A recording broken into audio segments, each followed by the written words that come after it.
Good afternoon, welcome to Lunch with Books. We are live stream and in person. Simmer down, audience. You know the drill. Come on, I know it's been, for some of you, a year and 3 months and a week. But you remember how to do this, right? Okay. Thank you for your attention. Welcome to lunch. Good afternoon. Good afternoon. Good afternoon. Good afternoon. If you have a cell phone, yes, so you turn off your cell phone, please. So where have you all been? Where's our man over here? Does anyone know? I talked to the message.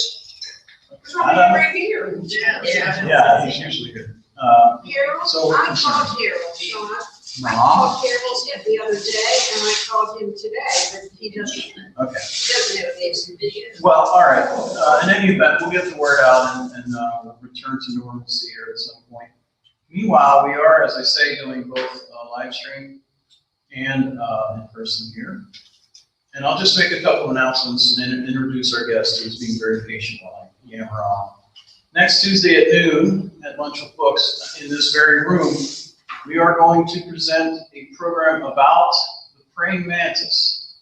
So we have this People's University called Bugs and People currently running about insects. We're also now breeding two Chinese mantises upstairs, both women. One is brown and one is green. And we'll be putting them, and they actually are already on a live 24-hour feed. You can look at on our website if you're interested in watching them do their mantis things. And next week we'll be talking all about them with our staff member, Nate Knapp, who is a reference person and also an enthusiast who raises mantises and has done so for years. Eventually, we seek to create a vivarium, which is a self-sustaining ecosystem in a terrarium, and we will have cat's-eye mantises, which are an exotic breed. But these guys will be with us for the next half year, hopefully. And on the next People's University, July 1st, yes, July 1st, this Thursday, at 6:30, Diptera, midges, flies, and mosquitoes. Sounds very exciting, right? It is that time of year. Michael Strand will be the presenter. He is an entomology professor at the University of Georgia who once taught at Madison, Wisconsin, where he taught our friend Aaron Rothenberg. And that's how we know about Mr. Strand. Professor Strand. He'll be here Thursday night. Without further delay, our guest today is Mabel Hull. She's joined us here. Originally from Falls Church, Virginia, she's an AmeriCorps member serving with Weelunk Heritage, researching and writing historical content for Weelunk. Emma has a BA in history from Vassar College in Poughkeepsie, New York, and is passionate about connecting communities, history, and social justice. Here is Emma Wiley.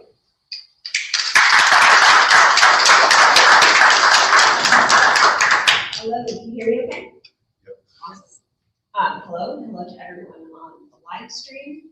I've heard so much about Lunch with Books, but I've, because of the pandemic, haven't had the opportunity to experience one until now. So thank you for welcoming me. And thank you to the library and Sean for inviting me to share the life and stories of Mabel Hull. Thank you to Laura and everyone at Weelunk Heritage for indulging my pretty much weekly discoveries and excitement about Mabel. But before I can truly start, I'd like to first sincerely credit and thank Mabel's descendants from the bottom of my heart for taking the time to share their stories, their photos, anecdotes, and memories. This is not my story. This is their story. It is part of Weelunk's story, and most importantly, it's Mabel's story. With that being said, I will ask you to please not take photos of the slides. Most of the photos are family photographs from Mabel's descendants, and I'd like to respect their permission to use these photos. So, our story starts with this woman, Mabel Mariah Hull, or more precisely, it starts with title books, as many good stories do. But first, let me introduce myself because it will help explain how I came to uncover Mabel's story. My name is Mabel Wiley, and I currently serve as the AmeriCorps member at Wiley Heritage, Most of my job consists of conducting historical research about the Wiley area as people and writing content for Weelunk. Some of you may have read a few of my articles. I spend a fair amount of time in the library's archives looking for interesting histories or Weelunk stories that have gone unheard. I happened to find Mabel's scrapbooks and became intrigued. At the time, the library had no provenance information for scrapbooks. They had no idea how they got to the library. Mabel Hull was an African American who lived in Weelunk, primarily during the middle of the 20th century. These scrapbooks contain clippings of the newspaper columns that she wrote. Women, especially Black women, were underrepresented in the newspaper industry during this time, so Mabel and her work caught my interest. I do a lot of work developing unheard stories, so we set out to write a short, quick piece about a historic Black female journalist in Jim Crow Weelink. However, the research process quickly decided it wanted to take me somewhere different. You will soon see how this presentation is not your run-of-the-mill biography of a historical figure. It's a story of historical research, unheard voices, and family history, and of course, me. So to give ourselves a foundation for the story, I'd like to introduce Mabel. Mabel Mariah Davidson was born on May 29th, 1904, in Moorefield, West Virginia, in the Eastern Panhandle, as you can see. It was difficult to find very much historical documentation of her childhood, but Mabel herself did write a short memoir later in her life about memories of childhood. Her family lived in a log cabin in rural West Virginia where they made their own food and clothes, which was not at all common at the time. She also writes about experiencing her first train moving to her small town and how close her family was with their neighbors. However, once we really got into research, it became incredibly difficult to find information about Mabel's life and her work, especially as a journalist. Many of the go-to sources, like census records and obituaries, were empty, and the people who seemed to know everyone in Weelink, past and present, had never heard. Even her old Weelink address on Morrow Street, as pictured here on this 1921 Sanborn insurance map, no longer exists. It was demolished as part of Weelink's urban renewal movement. You can see Mabel's address circled here at 1031 and a half Morrow Street. Might be a little dark, but it's in the orange. So after a few months of research, it felt like the truth was getting cold. I had exhausted many sources, but it only found tidbits here and there. My last-ditch effort was to attempt to get in contact with her family. I wasn't hopeful. At the age of 22, on November 25th, 1926, Mabel married Frederick Hull in Columbus, Ohio. At the time, Frederick's listed residence was Buffalo, New York, and Mabel's was in Columbus. It's unclear how they met, but Frederick's family was from Weelink, so it's likely he was back in the area to visit at some point. This is their marriage record, and there's Mabel. Note how she signs her name M-A-B-L-E instead of E-L, which she does occasionally throughout her life. Yet another mystery of Mabel. Between 1927 and 1938, Mabel and Frederick had 7 children: Jacqueline, Jean, Gladys infant, Sally, Frederick Jr., George, Bruce, and Garrett. All but George is pictured here in the top photo. Sally was actually originally named Freddie Marie as a combination of her parents' names, but when Frederick Jr. was born a year later and turned out to be a boy, they changed her name to Sally. So Sally herself told me that she actually has 2 birth certificates. With the exception of Sally, who's in her 90s, all of Mabel's children have passed away. By combing through obituaries, I managed to find a granddaughter's email address and decided to shoot my shot. I felt like I'd won the lottery. Within 24 hours, I was in contact with several of Mabel's granddaughters, including Gina Stewart, who's pictured here in the bottom photo with Mabel. And Gina serves as the unofficial family historian, so she connected me up, and people started calling or emailing me from all over the country. It was their stories, their memories, and anecdotes that cracked Mabel's story wide open. So like many American families, the whole family was complicated. This is from the 1930 US Census, which lists the Hull family living in Buffalo, New York, because Frederick worked as a porter for the Pullman Car Company. You can see that I've shown the whole census and then zoomed in on it.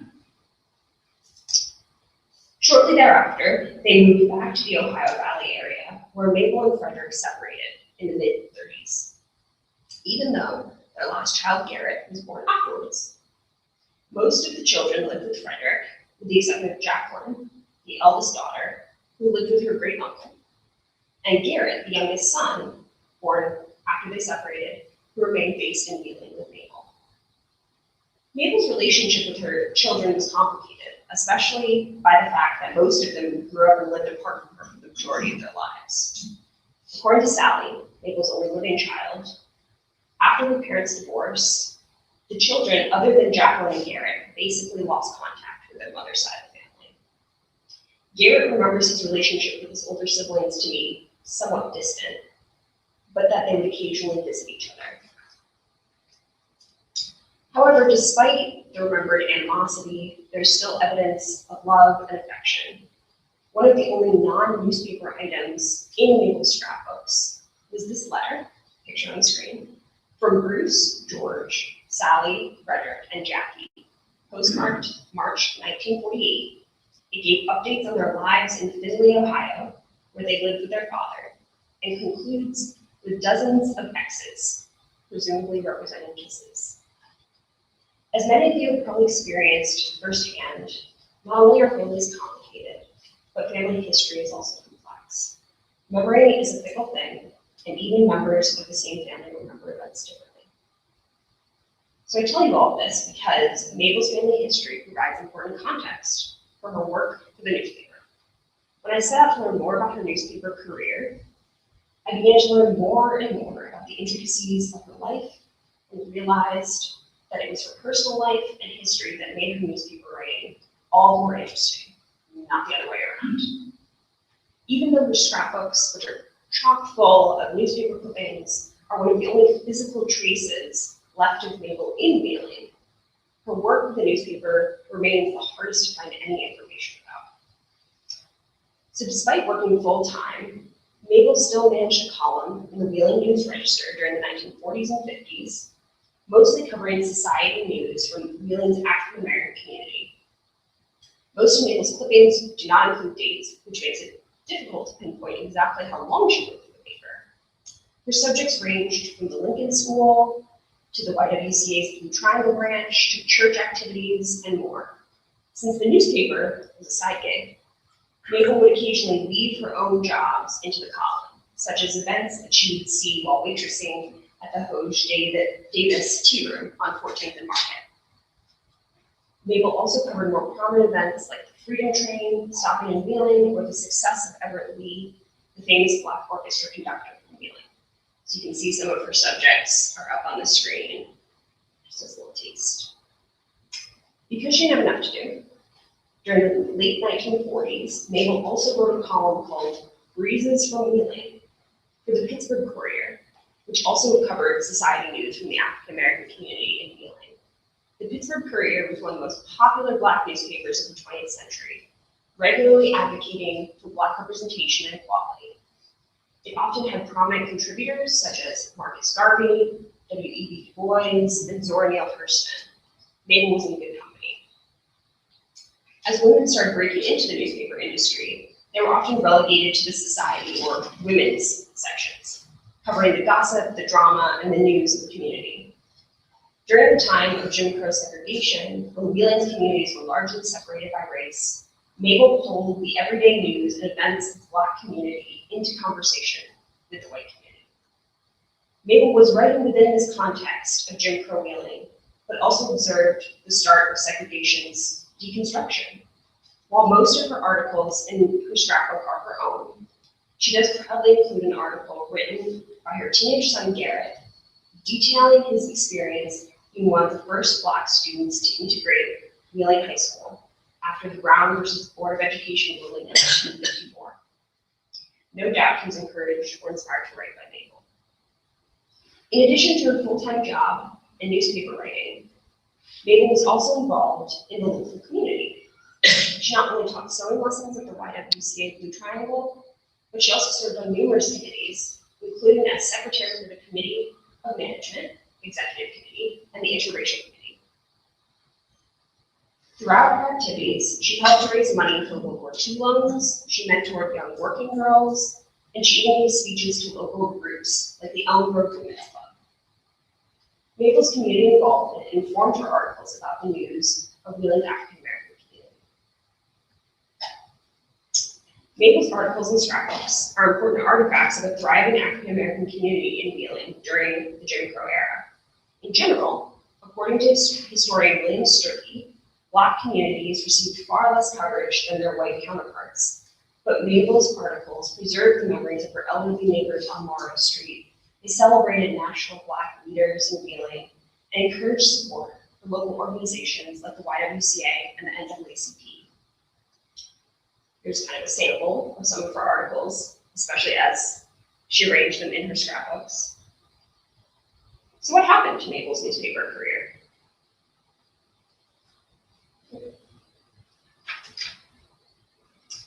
While several people have their opinions or suspicions, no historical record explains definitively why Mabel stopped writing for the Weelunk News Register or the Pittsburgh Courier.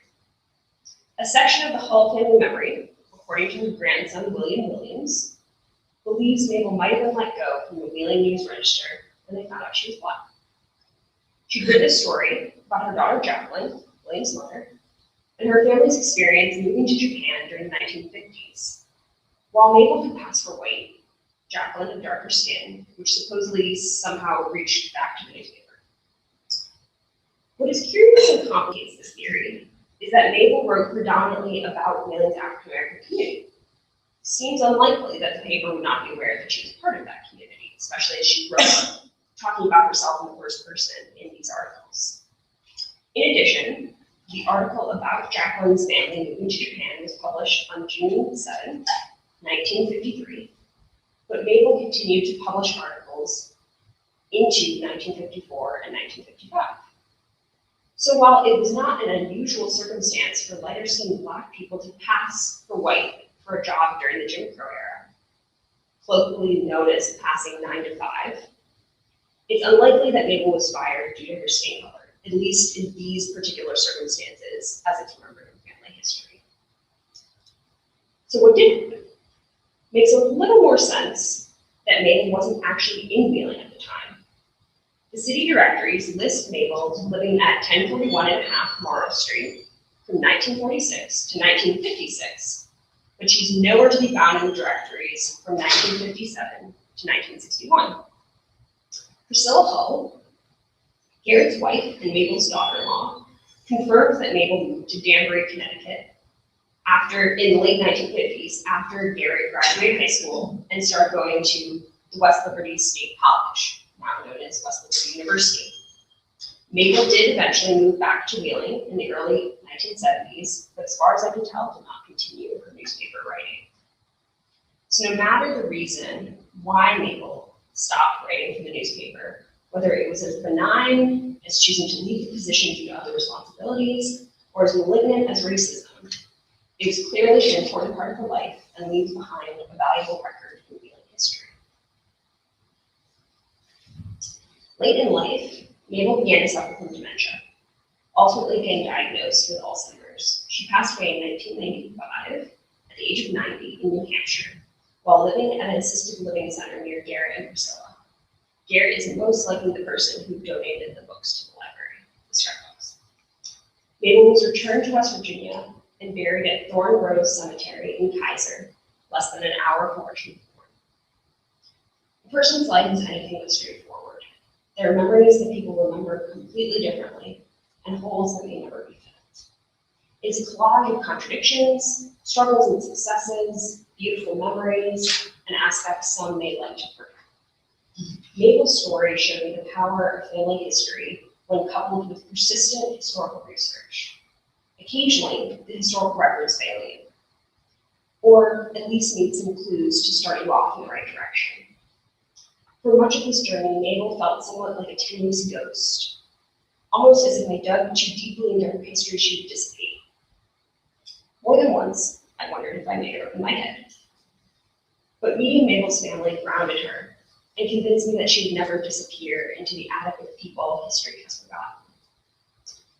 On the surface, Mabel appears like an ordinary woman, which in many respects, she was. But as I listened to her children, her grandchildren, and in-laws describe Mabel's personality, likes, dislikes, funny quirks, and life philosophies, they filled the gaps, and my understanding of Mabel became more and more vivid. Seemingly random things that didn't make sense at all before, like all of her clippings of New York art exhibits, suddenly became clear the moment Priscilla mentioned how much Mabel loved the Hudson River School Peace movement. When William, her grandson, described the long flight of steps up Tomorrow Street from downtown, I could see her walking past my office on her way home from delivering her latest draft to the news register office. I started with merely an interest in a newspaper columnist and ended up with an interest in her whole life. Not only is she fascinating on an individual level, but Mabel's story also brings light to sections of Weelunk's history whose historical records may not have been privileged in the past. While some of Mabel's mysteries were resolved, many will continue to go unanswered, as evidence of an intriguing and complicated life. So to conclude, I have some homework. I will ask all of you to keep searching for and listening to unheard stories. And thank you to Mabel for allowing us to meander through your story for a while. And thank you all for allowing me the space to share Mabel's story with you today. Thank you.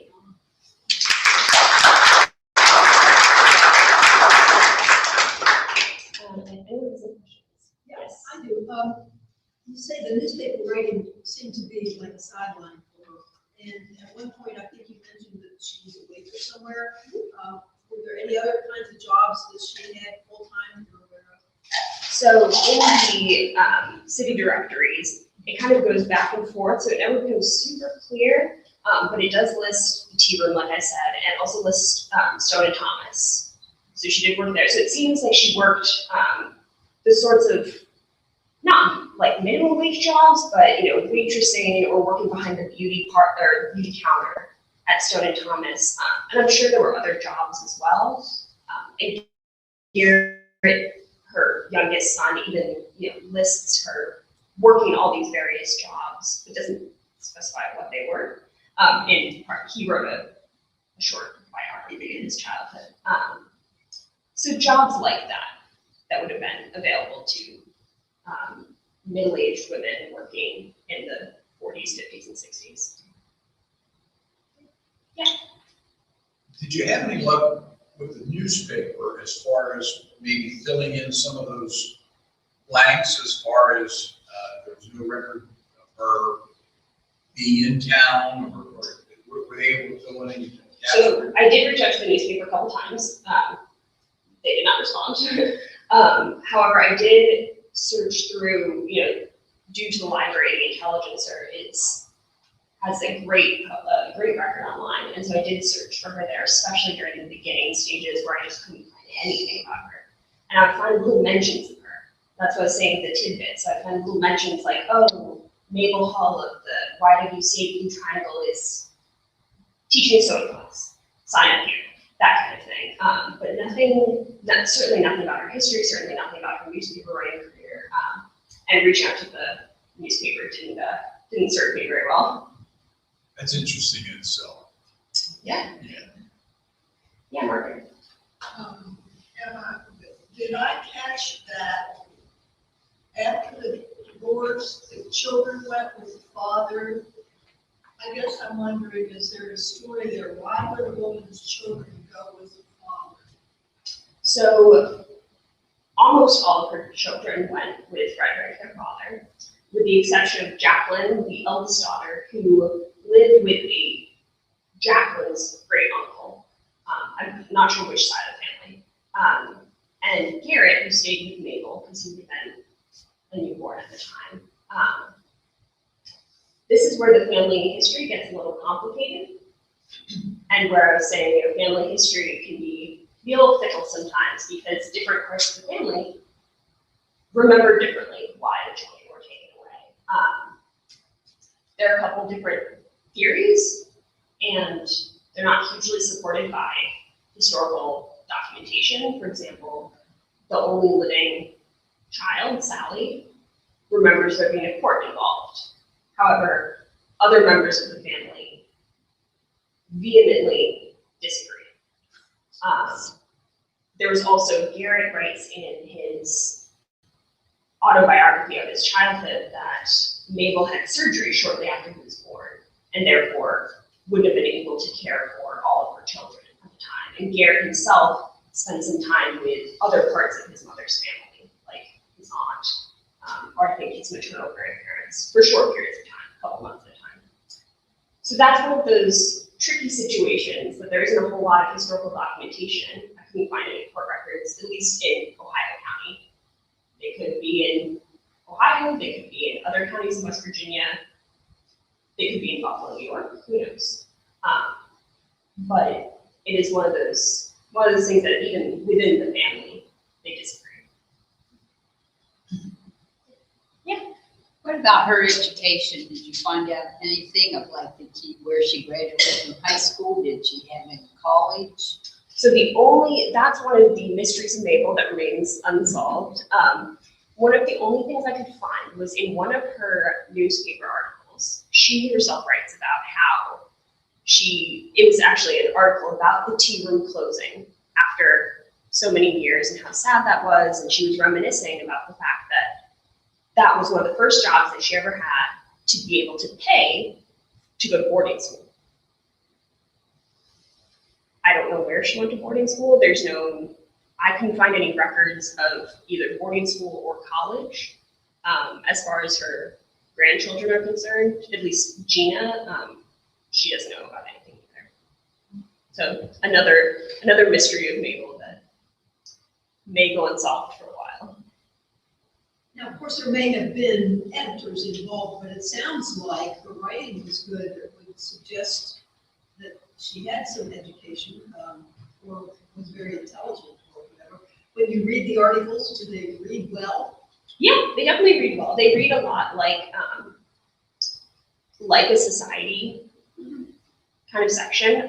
She's talking, a lot of times she talks in the first person about, if there is something interesting happening, like someone coming to town to speak at the YW or graduating or some event, like she'll, write about that. But there's also a fair number of articles where she writes about, say, her daughter moving to Japan and their experiences, and how different the culture was there in the 50s. Or at one point, one of my favorite articles of hers is when she writes about how she suddenly started collecting stamps. And how suddenly she has like 100 stamps, and she really got into this, and you can see the personal aspect of it that you don't always see in a lot of other articles. But yeah, she writes very well.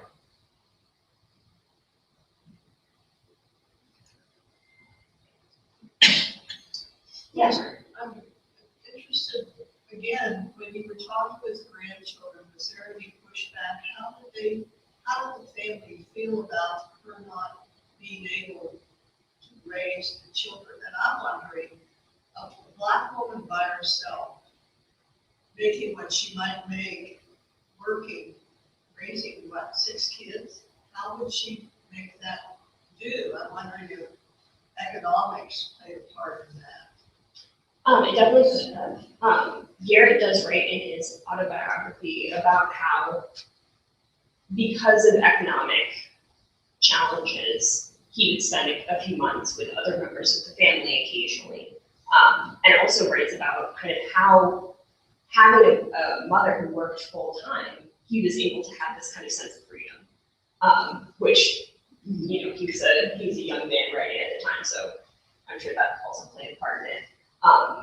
In regards to, how the other children felt, and it's a touchy subject because so many of the children are not alive anymore, and you obviously can't ask them, and they're the only ones who would truly know that, and members of the family, feel differently. So for example, Gina Stewart, who was definitely the person I talked to the most and is the unofficial family historian, grew up not really knowing Mabel. at all because her father didn't have a very good relationship with Mabel. And she remembers, going to visit her once or twice, and that's where that photo that I showed was from. But she says that even until she pretty much got to her late teens or early adulthood, that was when she kind of took it upon herself to create this relationship and foster this relationship with Mabel. But she says that her other siblings either were too young before Mabel passed away or just had no interest, partially because her father didn't create that relationship for them. And she, I think as hard as that is for Gina, she now is one of Mabel's kind of strongest supporters and advocates, and has done a lot of work kind of tracking down Mabel. And I found out later is one of the little tidbits that I found of Mabel were often from little things that Gina had put on, like Family Search or Ancestry.com or Find a Grave type of websites, although she did it under an alias. Actually, the alias was Mariah after Mabel. So I think it's one of those questions that you can't really know because they're not here anymore. But I think it varies. Can I ask, where is she buried again? I missed that. She's buried at Thorn Rose Cemetery in Kaiser, West Virginia.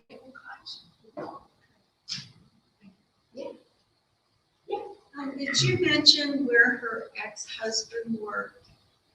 So he worked, when they were living in Buffalo, he worked as a porter on the Pullman car company.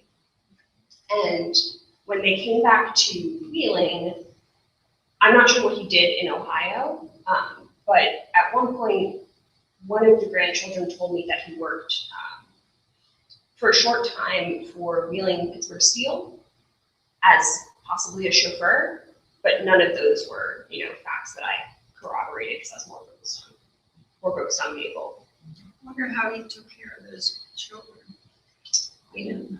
Chauffeur. Well, right. That would be when he was living in Weelung and had more, family to support. But I'm not quite sure what he did in Finland. Any other questions? Oh yeah, sure. From online. Oh, I see it.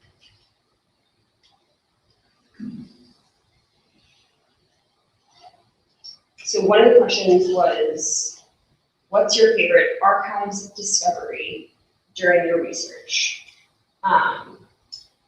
In regards to Mabel, one of my favorite discoveries was in the early stages, kind of before I started taking her seriously. I was still in the stage of, I'll write a quick piece about a reporter or a journalist. I was helping to process and reorganize the YWCA Blue Triangle collection in the archives of Laura. And I'm going through the papers and I just see Mabel's name.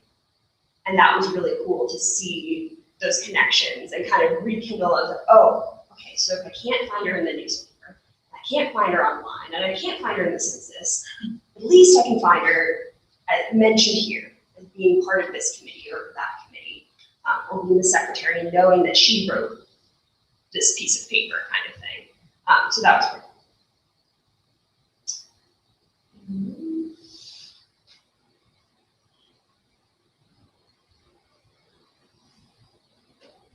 I think that's the only question on here.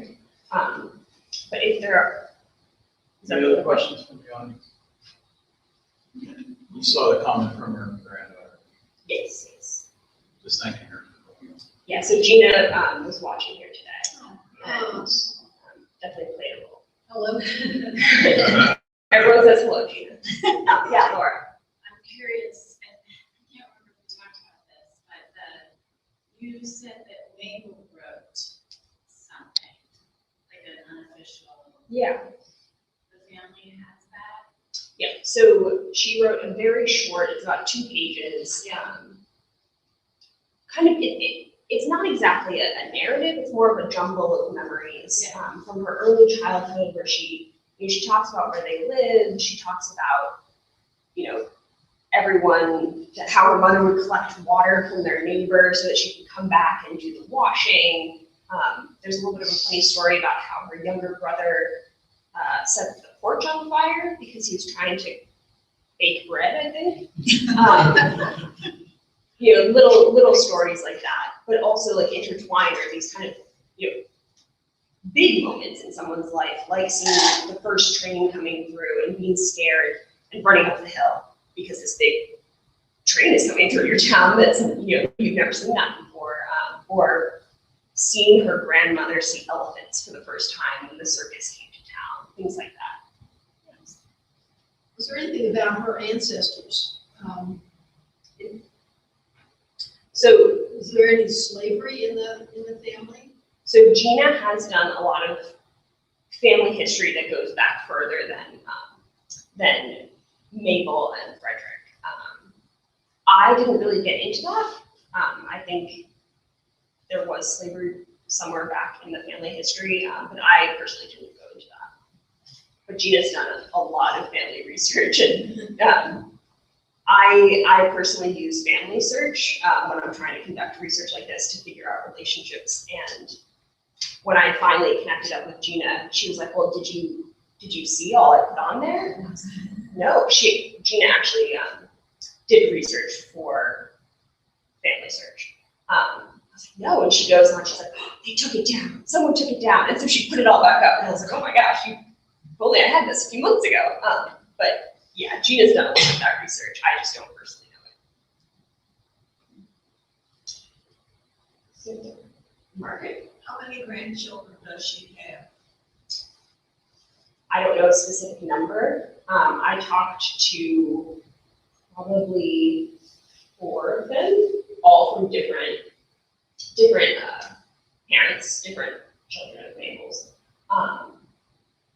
I think she has grandchildren and great-grandchildren now.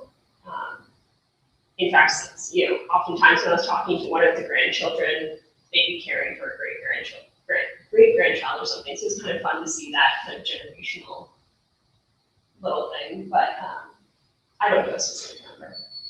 And could I ask you, what were the brackets when she wrote for our newspaper? What are those years? The 40s and 50s. So yeah, it's hard to specify specifically how long, because a lot of her clippings, unfortunately, she clipped off the date. So you, in order to figure out the exact dates, you have to go back to the news register and go through that time period. Which, unfortunately, is not as digitized as the intelligence there. So. Well, but it's currently being digitized now, so Yeah. I would say within like 6 or 8 months. But the scrapbook is in order chronologically? Not exactly. Oh, okay. No, and oftentimes it repeats articles, so it's almost as if she found the paper. Oh well, I'll put that one in, and then finds the paper. And it's like, oh, I forgot. Oh, I'll put that one in, and then a couple pages, you're like, wait a minute, I just saw that article. Especially for the the more important articles that she wrote about bigger speakers coming to town, that kind of thing. And did she interview Everett Lee, the conductor? Was that one of the articles? She writes about him. I don't think she interviews him, but I'd have to go back and check. I think she just kind of is more of a thing of like, oh, this this famous person was from Wiley, look at all of his success kind of thing. Any other questions? Margaret. Another question. What about her religion? Did she belong to a Weelunk church that may have? She did belong to, I think, the Simpson Annie Church, if that rings a bell. But there wasn't a whole lot of, I'm sure religion was important to her. But she doesn't, and she writes about, church activities or church events and that kind of thing. But there wasn't a whole lot of, she doesn't write a whole lot about religion specifically.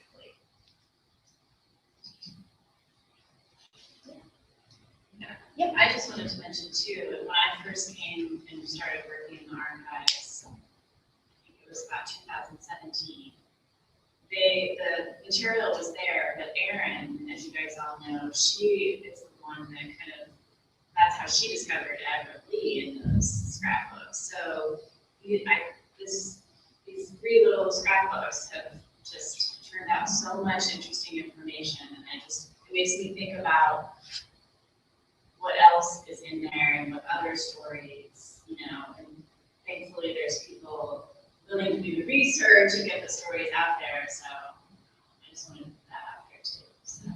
Yeah, there's so much. Yeah. She'd never interviewed ever. I think they also lived on Marble Street, so she was friends with the family. And so people who remember Deborah Lee Thacker, Deborah, his father as well, will be excited to hear this news place to watch. Yeah. One last question. Did you come across, or I guess, how would you even reach out? Is there anybody in Wheeling that remembered her from her time in Wheeling, or is it just too far back? So I did reach out to like several people, and I kind of kept asking, like I would come to the library, I'd be like, oh Lord, like other than the scrapbooks, do you know anything about people? I asked numerous people in the Black community in Wheeling, hoping that they would kind of, ask their grandmother or something. Nothing. I asked Daryl Clausell, nothing. Ron Scott, nothing. Yeah, I asked around too, because I know someone who lived, in the end of her life, she lived in Hildar. Yes. The Hildar Estates, and I knew somebody who grew up there, and they didn't know, so it's just, but there is, I have to believe that there's some people that knew her. I feel like the more we get the word out, the stories on Weelunk, the more we get the word out, we'll find somebody who knew her. Yeah, and that's also one of the reasons that reaching her family was so important, because I was like, if she had 6 children, are any of them left in Wheeling? The answer's no.